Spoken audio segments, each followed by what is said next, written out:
ఆయన కాసేపటి ఆత్మకి మిమ్మల్ని శాంతి కాంటాక్ట్ అవుతాం. చేకూరాలంటే ప్రస్తుతం రామోజీరావు గారి అస్తమించారు. దీనికి సంబంధించి మనతో స్పందించేందుకు ప్రముఖ సీనియర్లు పృథ్వీరాజ్ గారు జాయిన్ అయ్యారు. నమస్తే పృథ్వీరాజ్ గారు. పృథ్వీరాజ్ గారు నమస్తే అండి.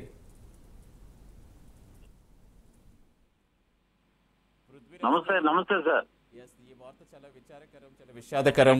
ఒక మీడియా లెజెండ్, అలాగే ఎంతో మందికి ఆయన చాలా మందికి భవిష్యత్ ఇచ్చారు. ఈ రోజు మీడియాలోనే కాదు, సినిమాల్లోనే కాదు, చాలా మందికి. అంటే మీకు ఆయనతో ఉన్న అనుబంధం, ఆయన గురించి ఒక్క మాటలో చెప్పాలంటే మీరు అసలు ఏం చెప్తారు?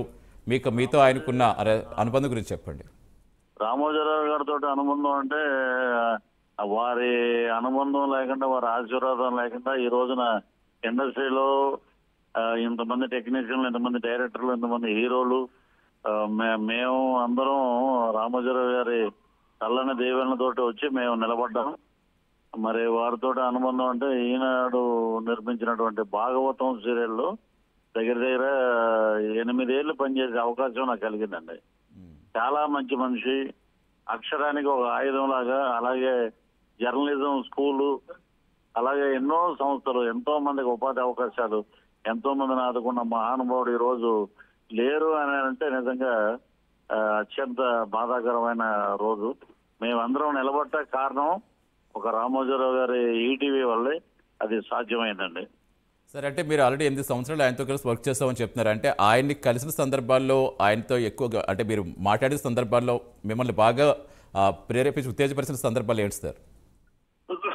ఒకటేనండి, అప్పుడు మేము భాగవతం చేసినప్పుడు ఫస్ట్ మాకు ఈ అబ్బాయినే సెలెక్ట్ చేయండి అని చెప్పి బాబు గారికి చెప్పడం జరిగిందండి. 300 మందిలో నన్ను సెలెక్ట్ చేశారు. ఇంద్రుడు అనే పిలిచేవారండి. ఎప్పుడు కనపడినా ఫిలిం సిటీలో వారితో మాట్లాడినప్పుడు మీరందరూ బాగుండాలి, బ్రహ్మాండంగా, మీకు ఏ సౌకర్యాలు కావాలి, ఇంకేం కావాలి. ఒక 1500 ఉన్నటువంటి నా రెమ్యునరేషన్ ని ఒక 1 ఇయర్ భాగవతం టెలికాస్ట్ అవ్వగానే 7500కి వచ్చిందండి. తర్వాత అలా పెంచుకుంటూ వెళ్ళిన మహానుభావుడు. ఈ రోజున ఈటీవీ సంస్థ అనేది లేకపోతే నటుడుగా నేను లేనండి. అంతటి గొప్ప వ్యక్తి. అటువంటి వ్యక్తి సాహచర్యం నిజంగా తండ్రి లాంటి రామోజీరావు గారు లేరు అని అంటే నిజంగా చాలా బాధగా ఉందండి అందరికీ. అంటే పృథ్వీరాజ్ గారు ఒక సామాన్య కుటుంబంలో పెట్టి ఆయన ఎదిగిన తీరు నిజంగా చాలా ప్రశంసనీయం. ఒక్క రంగమని కాదు, ఇటు మీడియా రంగాలే కాదు, అటు కళాంజలి క్లాస్ రూమ్ లాంటి కావచ్చు, ప్రియా పికిల్స్ అని, ఇలా ఆయన ఎంచుకుని రంగం అంటూ లేదు. ఏ రంగమైనా ఆయన ఎదిగిన విధానం, అంటే ఏ విధంగా ఎదిగారో ప్రతి ఒక్కరికి తెలిసింది, ప్రతి ఒక్కరికి ఆదర్శప్రాయం. అంటే ఆయనకు సంబంధించి మీరు ఏం చెప్తారు?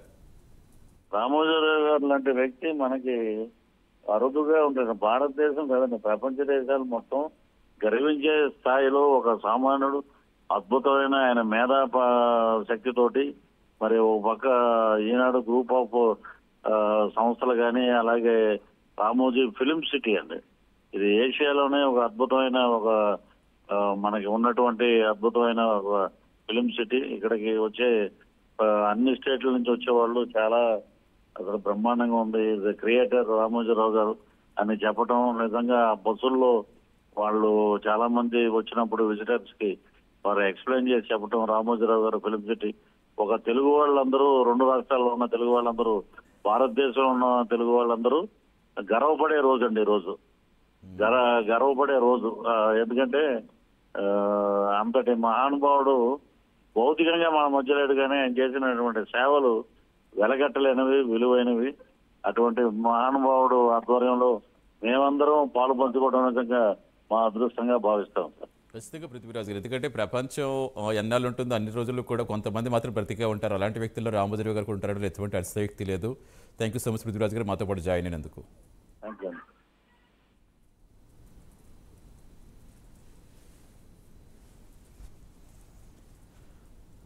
రైట్ కుమార్, ప్రస్తుతం ఎవరెవరు ఇంకా ఇప్పుడు వస్తున్నారు? కాసేపట్లోనే